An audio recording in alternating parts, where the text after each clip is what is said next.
Messi ഇവിടെ വരാത്തത് അനിമോളുടെ P R കാരണം ആണ് എന്ന് വരെ പോസ്റ്റുകളുണ്ട്.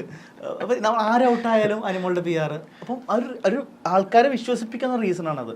അതൊരു പി ആർ തന്ത്രമാണ്. ഫിനാലയിലേക്ക് വരുമ്പോഴേക്കും ജനങ്ങൾ വിചാരിക്കുമോ 16 ലക്ഷമുള്ള പി ആർ ജയിക്കണോ പാവപ്പെട്ടൊരുത്തും ജയിക്കണോ, ആ രീതിയിലേക്ക് കമ്പാരിസൺ വരും. അതൊരു ബ്രില്യൻറ്റ് മൂവാണ്, ഞാൻ അതിനെ അപ്രീഷിയേറ്റ് ചെയ്യുന്നു.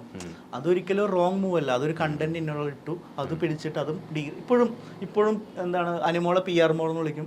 16 ലക്ഷത്തിന്റെ ഹുങ്കലട നിനക്ക് എന്നൊക്കെ പറയും. മനസ്സിലായി, 16 ലക്ഷം ഉണ്ടെങ്കിൽ എനിക്ക് ഒന്നും ചെയ്യേണ്ട ആവശ്യമില്ലല്ലോ. അല്ലെങ്കിൽ അനിമോൾക്കൊന്നും ചെയ്യണം, അവിടെ കണ്ടന്റ് കൊടുക്കുക, വെറുതെ ഇരുന്നാൽ മതിയല്ലോ, ബീൻ ബാഗിൽ ചുമ്മാ ഇരുന്നാൽ മതി. നമുക്ക് അങ്ങനത്തെ ആൾക്കാരാണ് ഒന്നും ചെയ്യാതെ അവിടം വരെ എത്തത്തുള്ളൂ.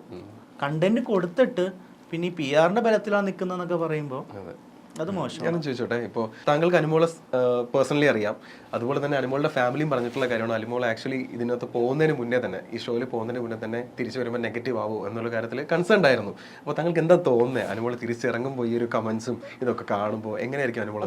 അനിമോൾ ഈ സോഷ്യൽ മീഡിയയിൽ റിയാക്ട് ചെയ്യുന്ന ആൾക്കാരാണ്, റിയാക്ട് ചെയ്യുന്ന ആളാണ്. ഇപ്പോൾ ഒരാൾ മോശമായിട്ടൊരു പോസ്റ്റ് ഇട്ടല്ലോ അപ്പം തന്നെ പോയിട്ട് ഇനി എന്താണ് അങ്ങനെ ചെയ്യുന്നതെന്ന് പോയി DM ചെയ്യും. അങ്ങനത്തെ ഒരാളാണ് അനിമോള്. അതായത് ചില ആൾക്കാർ അങ്ങനെയാണ്, നമുക്ക് നെഗറ്റിവിറ്റി ലൈഫിൽ വേണ്ട. കാരണം പുള്ളിക്കാരി അങ്ങനെ വലിയ മഹാപാപമൊന്നും ചെയ്തിട്ടില്ല.